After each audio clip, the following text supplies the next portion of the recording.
በስመ አብ ወወልድ መንፈስ ቅዱስ አሐዱ አምላክ አሜን። የሉቃስ ወንጌል ምዕራፍ 9 ከቁጥር 23 ለሁሉም እንዲህ አላቸው፣ በኋላዬ ሊመጣ የሚወድ ቢኖር ራሱን ይካድ፣ መስቀሉንም ዕለት ዕለት ተሸክሞ ይከተለኝ። አቤቱ አባታችን ልዑል እግዚአብሔር ሆይ እናመሰግንሃለን።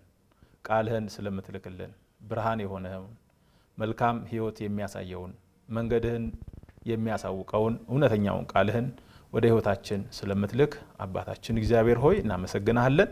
አባታችን ልዑል እግዚአብሔር ሆይ ደግሞ መማር ያለብንን መመከር ያለብንን መወቀስ ያለብንን እንድትወቅስ ሕይወታችንን እንድታበጃጀው ሕይወታችንን እንድታስተካክለው በልጅህ በኢየሱስ ስም እንማጸናሃለን።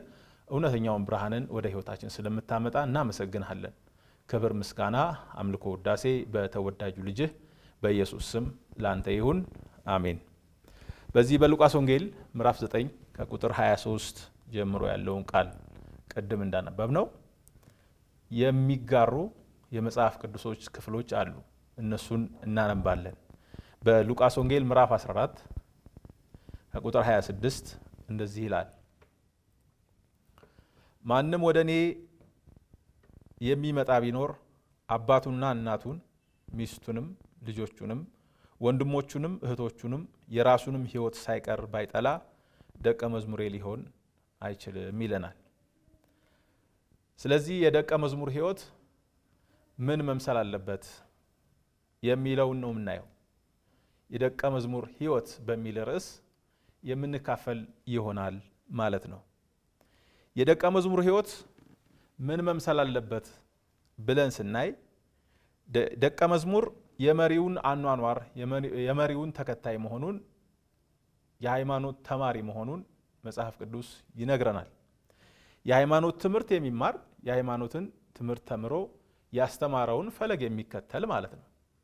ስለዚህ ደቀ መዝሙር ጥሪ ነው ማለት ነው። ደቀ መዝሙር ሕይወት ነው ማለት ነው። ደቀ መዝሙር አንድ የሚታለፍ ሕይወት ነው ማለት ነው። የሚኖር ሕይወት ነው ማለት ነው። የምንከተለው ሕይወት ነው ማለት ነው። ስለዚህ ወገኖቼ በመጽሐፍ ቅዱስ ደቀ መዛሙርት የነበራቸው የተጠቀሰ ጥቅስ እንዳለ መገንዘብ አለብን። ለምሳሌ መጥምቁ ዮሐንስ የራሱ የሆነ ደቀ መዛሙርት እንደነበራቸው መጽሐፍ ቅዱስ በማቴዎስ 9:14 ላይ ዘግቦልናል። ፈሪሳውያን የራሳቸው ደቀ መዛሙርት እንደነበሯቸው መጽሐፍ ቅዱስ ዘግቦልናል። ኢየሱስ ክርስቶስም የራሱ ደቀ መዛሙርት ነበሯቸው። ምን ማለት ነው? ፈሪሳውያን ራሳቸውን የሚመስሉ ደቀ መዛሙርት ነበሯቸው። ዮሐንስም መጥምቅም ራሱን የሚመስሉ ደቀ መዛሙርት ነበሩት። ኢየሱስም ራሱን የሚመስሉ ደቀ መዛሙርት እንዲኖሩት ይፈልጋል። ስለዚህ እኛም ደቀ መዛሙርት ስንሆን የጌታ ተከታይ ስንሆን ማንን ነው መምሰል ያለብን? ጌታን፣ ያስተማረንን። ስለዚህ ምናችን ነው ክርስቶስን የሚመስለው? ይሄንን ማወቅ አለብን። በምንድን ነው ክርስቶስን መምሰል ያለብን? ይሄን መለየት አለብን። በአጠቃላይ ደቀ መዛሙርት የመሪው ተከታይ ከሆነ፣ በዋለበት የሚውል ከሆነ፣ በአደረበት የሚያደር ከሆነ፣ ከሱ ጋራ የሚኖር ከሆነ እርሱን ይመስላል ማለት ነው። እርሱን የእሱን ፈለግ ይከተላል ማለት ነው። በዓለማችን ላይ እውነተኛ ደቀ መዛሙርት እንዳሉ ሁሉ የስም ደቀ መዛሙርትም እንደነበሩ በዮሐንስ ወንጌል ምዕራፍ 6 ከቁጥር 66 ላይ ተመዝግቦ እናገኛለን። ምንድን ነው መለያቸው? የስም ደቀ መዛሙርት ምንድን ነው የሚያደርጉት? እውነተኛው ትምህርት ሲመጣ ላለመከተል ይወስናሉ። እውነተኛው አገልግሎት ሲገለጥ፣ የእግዚአብሔር ፈቃድ የሆነው እውነተኛው አገልግሎት ሲገለጥ ላይከተሉ ቆርጠው ይለያሉ። ስለዚህ እውነተኛ ደቀ መዛሙርት መገለጫ አላቸው ማለት ነው። እውነተኛ ደቀ መዛሙርት የእግዚአብሔርን መልክ የሚመስለውን አገልግሎት ለሰው ብርሃንነት፣ ለሰው ሕይወት ጨለማውን ከሰው ሕይወት ውስጥ ለማጥፋት የሚሆነውን አገልግሎት የሚከተሉ ይሆናሉ ማለት ነው። ጌታ ስሙ የተመሰገነ ይሁን። የደቀ መዝሙር ሕይወት ኢየሱስን የመምሰል ሕይወት ነው። የደቀ መዝሙር ሕይወት የነጻነት ሕይወት ነው። በነጻነት እግዚአብሔርን የምናገለግልበት፣ ያለ ፍርሃት እግዚአብሔርን እናገለግልበት፣ ምን ይደርስብኛል ሳንል እውነተኛውን የእግዚአብሔርን ፈቃድ እውነተኛውን የእግዚአብሔርን አገልግሎት ለሰዎች የምናደርስ። ምክንያቱም በአገልግሎቱና በህዝቡ መካከል ያለውን ልዩነት በመረዳት ለሰዎች ጨለማ ውስጥ ላሉት በመራራት የሚሆን አገልግሎት ወይም እውነተኛውን ብርሃን ለሰዎች የማብራት አገልግሎት መሆኑን መረዳት አለብን። ወገኖቼ እውነተኛ ደቀ መዛሙርት ወደ እውነተኛ ነፃነት የመጥተው እውነተኛ ነፃነት ውስጥ የሌሉትን፣ ጨለማ ውስጥ ያሉትን፣ በሞት ፍርሃት ውስጥ ያሉትን ወደ ክርስቶስ የምናስገባበት ህይወት ነው። ስለዚህ ይሄንን ህይወት ለሰዎች ለማድረስ ደቀ መዝሙር እውነተኛ ደቀ መዝሙር መሆን መቻል አለብን። ጌታ ስሙ የተመሰገነ ይሁን። ስለዚህ እውነተኛ ደቀ መዛሙርት ለመስዋዕትነት ዝግጅት ማድረግ አለባቸው ማለት ነው። እውነተኛ ደቀ መዛሙርት ለእውነተኛው አገልግሎት ራሳቸውን ማዘጋጀት አለባቸው ማለት ነው። መገለጫም አላቸው። እውነተኛ ደቀ መዛሙርት የሚገለጡበት የሚታወቁበት እውነተኛ መንገድ አለ። ከነዛም መካከል አንዱ ኢየሱስን ከሁሉ ነገር በላይ መውደድ የሚል ነው። አንደኛው በመጽሐፍ ቅዱስም የተጻፈልን ኢየሱስን ከሁሉ ነገር በላይ መውደድ። የምንወዳቸውን ነገሮች እናስብና የምናፈቅራቸውን ነገሮች እናስብና ከነዚያ ሁሉ ኢየሱስን መውደድ መቻል። ይሄ የእውነተኛው ደቀ መዛሙርት መገለጫ ነው። ምክንያቱም በሉቃስ ወንጌል ቅድም ባነበብነው የምንወዳቸው ቤተሰቦች ሊኖሩ ይችላሉ። የምንወዳት ትዳር ልትኖረን ትችላለች። የምንወዳቸው ልጆች ሊኖሩ ይችላሉ። እነዚህ ሁሉ ተሰብስበው በአንድ ላይ ሆነው ኢየሱስን እንዳይገፉብን፣ የኢየሱስን ፍቅር እንዳይጋፉብን መገንዘብና ማወቅ ይጠበቅብናል ማለት ነው። በሁለተኛ ደረጃ የደቀ መዝሙር የእውነተኛ ደቀ መዝሙር መገለጫው ራስ ወዳድ መሆን የለበትም፣ ወይም ራሱን መካድ አለበት።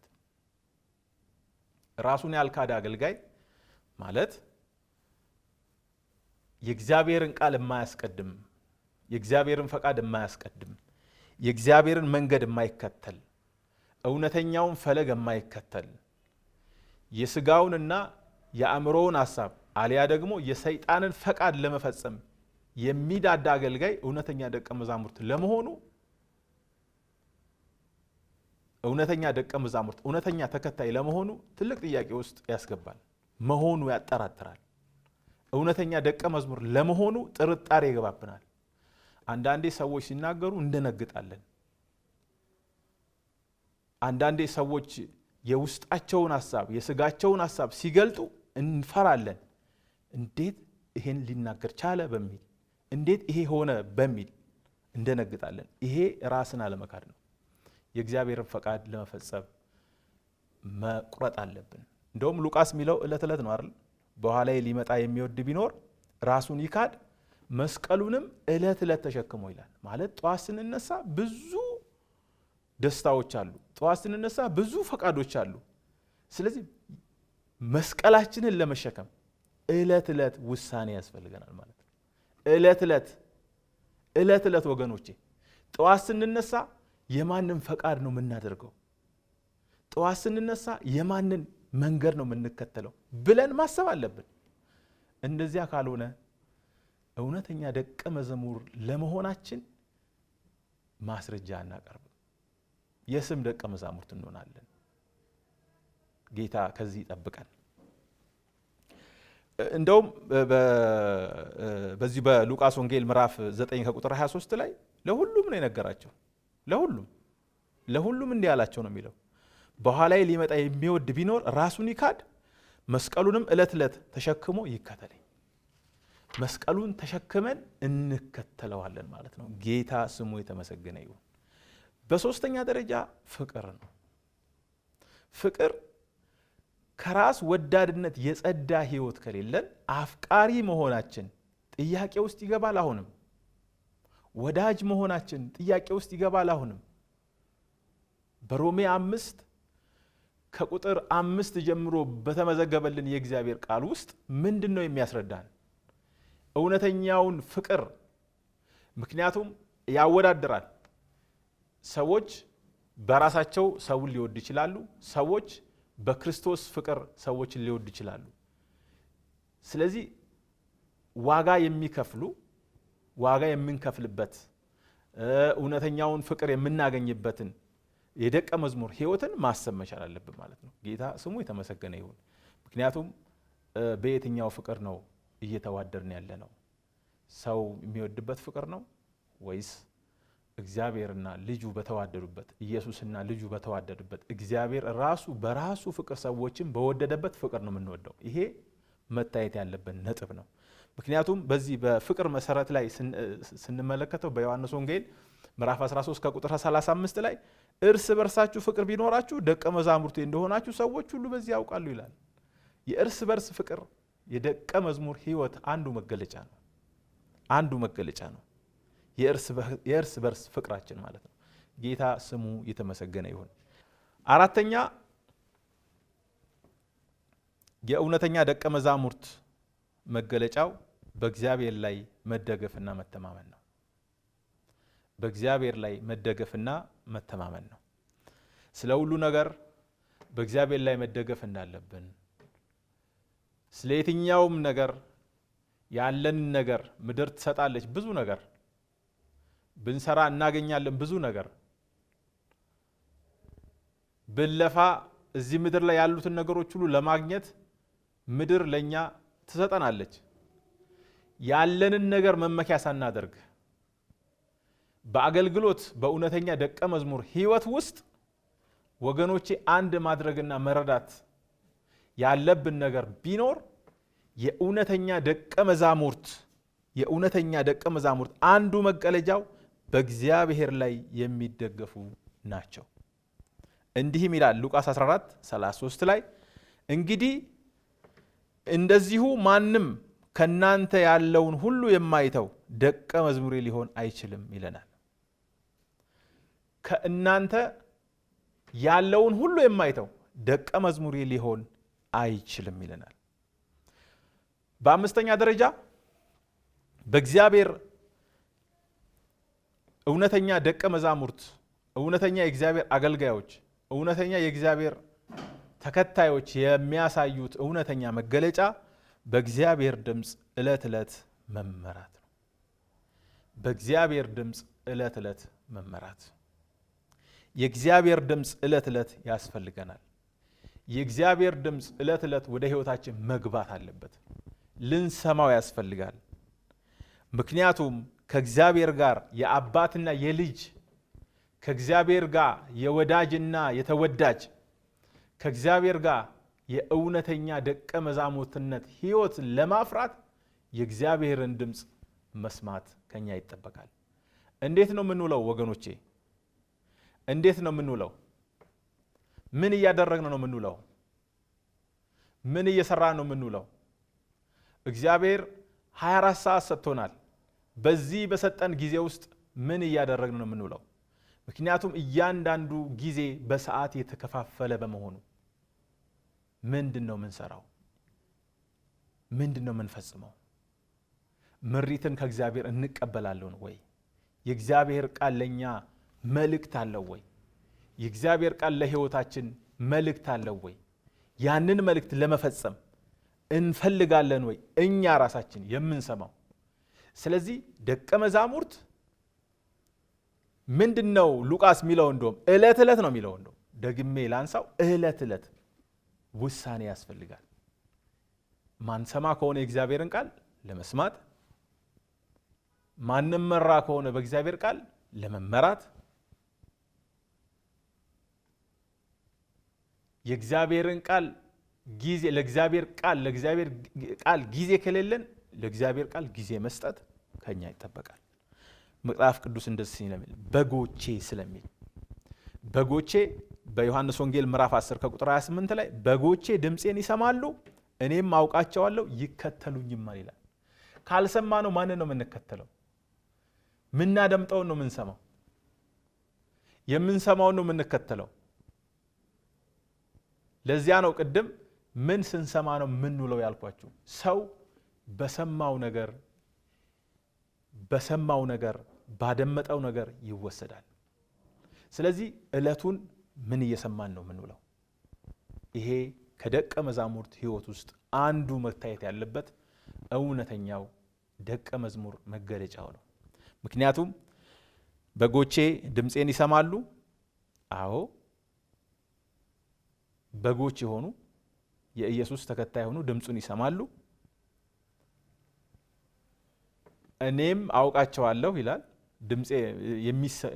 ኢየሱስ ድምፁን ሲልክ የሚሰሙትን ያውቃል፣ ከእንደገና ደግሞ ይከተሉኛል። ስለዚህ ድምፁን መስማት ሲቀጥል መከተል፣ ኢየሱስን መከተል፣ ድምፁን ማድመጥ፣ መልእክት ወደ ህይወታችን ውስጥ ማምጣት፣ መልእክት ከመጣ ደግሞ ለዚያ መልእክት ታዛዥ መሆን፣ ለዚያ መልእክት መገዛት አለብን።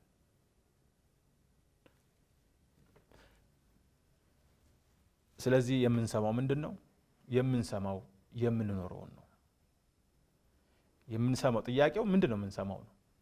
ያ የምንሰማው ነገር ያ የምንኖረውን ህይወት የሚያሳይ ነው። ስለዚህ ደቀ መዝሙርነት ወገኖቼ ጥሪ ነው። ጥሪውን አክብረን እለት እለት የእግዚአብሔርን ቃል ልንሰማ ልናደምጠው ይገባል። ሌላው በስድስተኛ ደረጃ ያለው ከኑሮ ፍርሃት ራስን ማውጣት። ወገኖቼ ከኑሮ ፍርሃት ራስን ማውጣት። ደቀ መዝሙር የእግዚአብሔርን መንግስት ስራ የሚሰሩ ጽድቁን የሚፈልጉ፣ ጽድቅ ማለት ትክክለኛ ነገር የሚያደርጉ፣ እግዚአብሔር እዚህ ምድር ላይ ባለው ኑሯችን ውስጥ የእግዚአብሔርን መንግስትና ጽድቁን የሚፈልጉ ይላል። በእግዚአብሔር መንግስት ውስጥ ትክክለኛው ነገር፣ በእግዚአብሔር አገልግሎት ውስጥ ትክክለኛው ነገር፣ የሰዎችን መዳን የሚናፍቁ። ስለዚህ ከኑሮ ፍርሃት ራሳችን ማውጣት አለብን።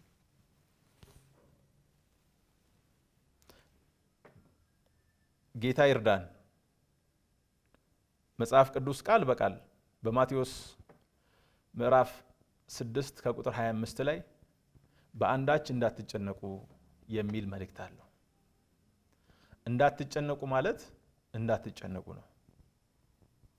እንደውም ሲያብራራው ምን እንበላለን ብላችሁ፣ ምን እንጠጣለን ብላችሁ፣ ምን እንለብሳለን ብላችሁ አትጨነቁ ይላል። ስለዚህ በእግዚአብሔር መንግስት ውስጥ በእግዚአብሔር አገልግሎት ውስጥ በደቀ መዝሙርነት ህይወት ውስጥ የሚበላ የሚጠጣ የሚለበስ አያስጨንቅም። ጭንቀት የሚፈጥረውን ውጥረት ስለሚያውቀው አትጨነቁ ይለናል። ዛሬም በመጽሐፍ ቅዱስ የሚያስጨንቃችሁን ሁሉ በእኔ ላይ ጣሉ ይላል። ስለዚህ የሚያስጨንቀንን ሁሉ በሱ ላይ ለመጣል፣ የሚያስጨንቀንን ሁሉ በእግዚአብሔር ላይ ለመጣል ራሳችንን ዝግጁ ማድረግ አለብን።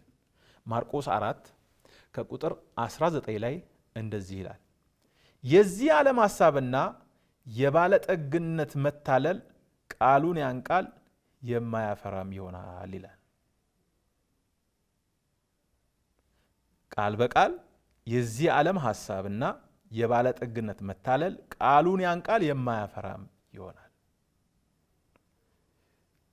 ስለዚህ ስንጨነቅ እዚህ ምድር ላይ ባለው ሰዎች ጋር ባለን ግንኙነት፣ በስራ ዓለም ባለን ግንኙነት ተጨንቀን የምናመጣው ነገር ስለሌለ መጨነቅን ወገኖቼ ማቆም አለብን።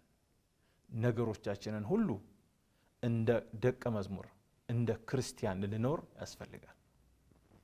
እንደዚያ ካልሆነ ህይወታችን የሳተ፣ ህይወታችን መንገዱን የለቀቀ፣ ህይወታችን እግዚአብሔር እንደፈለገው ማይኖርበት ይሆናል ማለት ነው።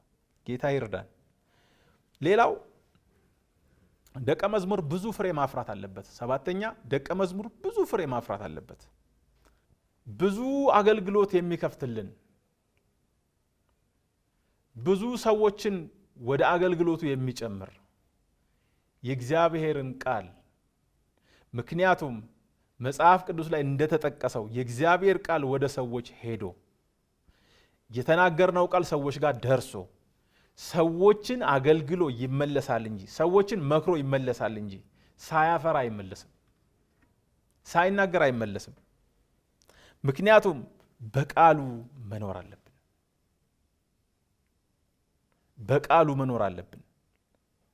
ለእግዚአብሔር ቤት ጠቃሚ ነገር ማምጣት አለብን። ለእግዚአብሔር መንግስት፣ ለድሆች፣ የእግዚአብሔር መንግስት ውስጥ ላሉ፣ ለተጨነቁ፣ ለፈሩ፣ መጠጋት ወደ እውነት መምጣት ላቃታቸው ብርሃን መሆን አለብን። ቃሉን መናገር አለብን። እንደዚያ ካልሆነ ወገኖቼ ብዙ ፍሬ ማፍራት አንችልም። እኛ ላይ ያለው ነገር ሁሉ ተቆርጦ መውደቅ አለበት፣ ማይጠቅመው።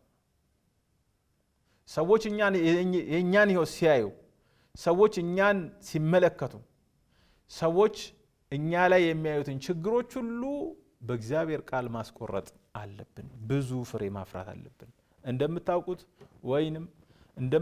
ብዙ አትክልቶችም ከላያቸው ላይ ብዙ ፍሬ የሚያፈሩት በመቆረጥ ነው። ሲቆረጡ ብዙ ፍሬ ያፈራሉ። ስለዚህ ከህይወታችን የማያስፈልጉ ነገሮች ሁሉ፣ ፍሬ እንዳናፈራ የሚያደርጉ ነገሮች ሁሉ ሊቆረጡ ያስፈልጋል። ጌታ ስሙ የተመሰገነ ይሁን።